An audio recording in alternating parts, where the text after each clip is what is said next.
Okay, if I asked you to name your favorite book of the Old Testament, I'm going to go out on a limb and say Ezekiel probably wouldn't be your first pick.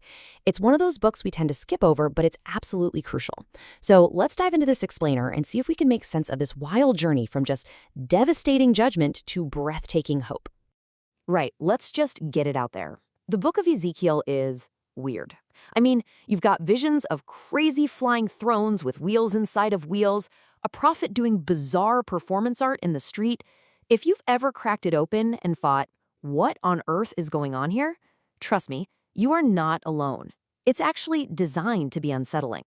And look, there are some pretty good reasons why it feels so tough.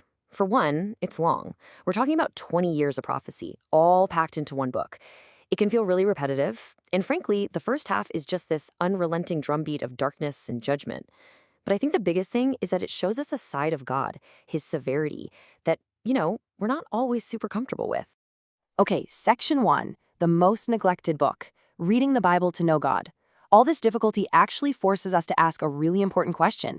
Why are we reading this stuff in the first place? Because how you answer that changes everything. And for a book like Ezekiel, your why is the whole ballgame.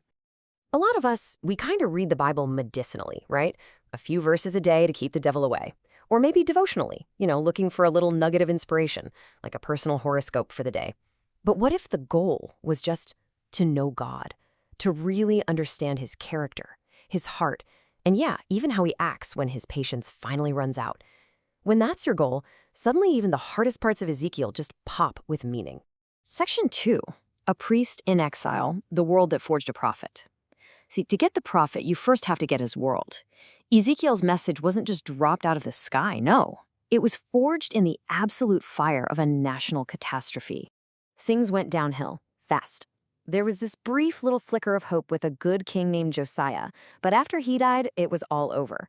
A string of terrible kings, bad politics, then Babylon invades not once but twice. And it all leads up to the year 587 BC, when Jerusalem and its magnificent temple are burned to the ground. This is the disaster Ezekiel has to explain to a shattered people. And right in the middle of all this is our guy, Ezekiel. Now, get this. He was a priest, training his whole life to serve in the temple. But at age 25, he gets hauled off to Babylon. Then at age 30, the exact year he was supposed to begin his life's work as a priest, God calls him to be a prophet instead. I mean, can you imagine your entire career, your identity, just erased and replaced with this terrifying new mission? So Ezekiel's very first vision just shatters everyone's expectations. He sees the glory of God, but it's not sitting on a throne back in the Jerusalem temple. No, it's on a throne that moves, a crazy chariot with wheels within wheels. And the point is mind-blowing. God wasn't a prisoner in his own temple. He wasn't trapped in a ruined city. His presence was mobile, and it was right there with them in exile. Section 3, Prophecy in Action. When words are no longer enough. Okay, so after generations of prophets like Isaiah and Jeremiah shouting warnings that nobody listened to, the people were basically spiritually deaf. So God tries a new tactic. He doesn't just give Ezekiel words to say, he makes Ezekiel's actual life the message. Ezekiel performs these 6 acted signs, and each one is like a silent, living sermon meant to shock people into paying attention. Just imagine seeing this. He builds a little clay model of Jerusalem and then smashes it to bits. He lies on his side for over a year, tied up with ropes. He bakes his bread over animal dung to show them what siege rations are going to be like. He even shaves his head and his beard, a massive disgrace for a priest, to show how the people will be scattered and destroyed. But the last sign, it's just devastating. God tells Ezekiel that his wife, the delight of his eyes, is going to die suddenly, and he is forbidding to mourn. He can't cry, he can't show any grief. Why? To show the people exactly how God feels about losing his city, his beloved. The personal cost is just staggering. And then, on the exact same day she dies, a refugee shows up with the news. Jerusalem is gone.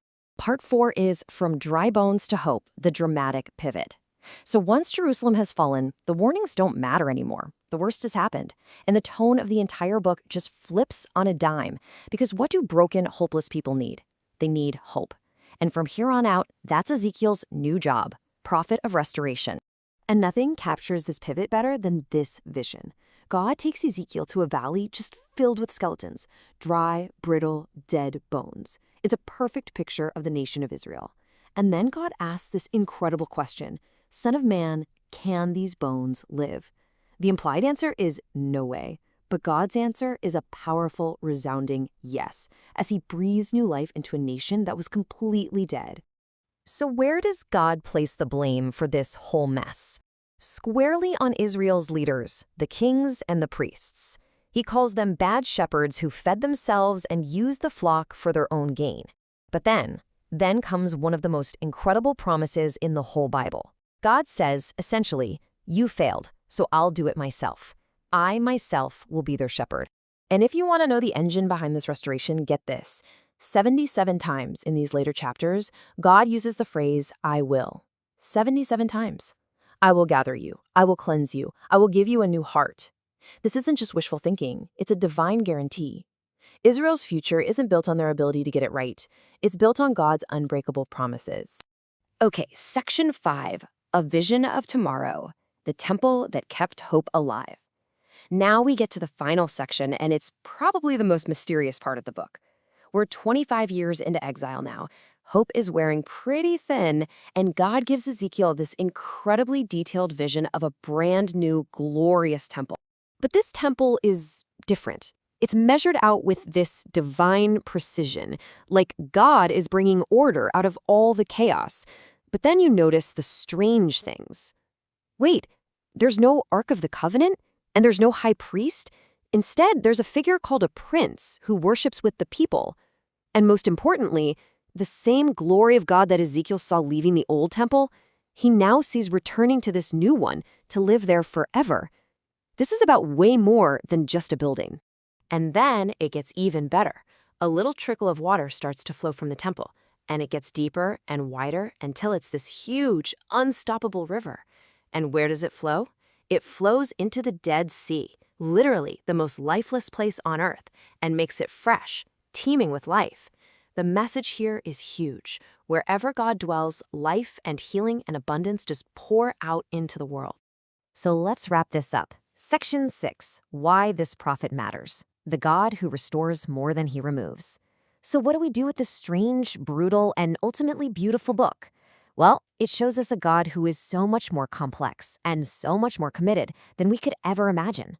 The whole book is really a balancing act between three huge ideas. First, God's holiness. He takes things seriously, so it has to be judged. Second, God's sovereignty. He's the one in control of history, not Babylon or any other empire. But third, and this is the key, God's faithfulness. He will relentlessly keep his promises, even when his people have broken every single one of theirs. So in the end, what does Ezekiel teach us? It teaches us that judgment starts with the people of God, that true power doesn't belong to nations, it belongs to God, that God always restores what he disciplines. He keeps his side of the deal, even when we fail. And maybe the biggest lesson of all, that God's glory, his presence, never truly disappears. It just moves. It moved from a building to a person, Jesus, and then from that person to all of his people. And the entire book, this whole epic journey from absolute ruin to restoration, it ends with a new name for the city of God. It's not a name about power or size or wealth. It's a name that is also a promise. It's the ultimate summary of everything. Yahweh Shammah, the Lord, is there.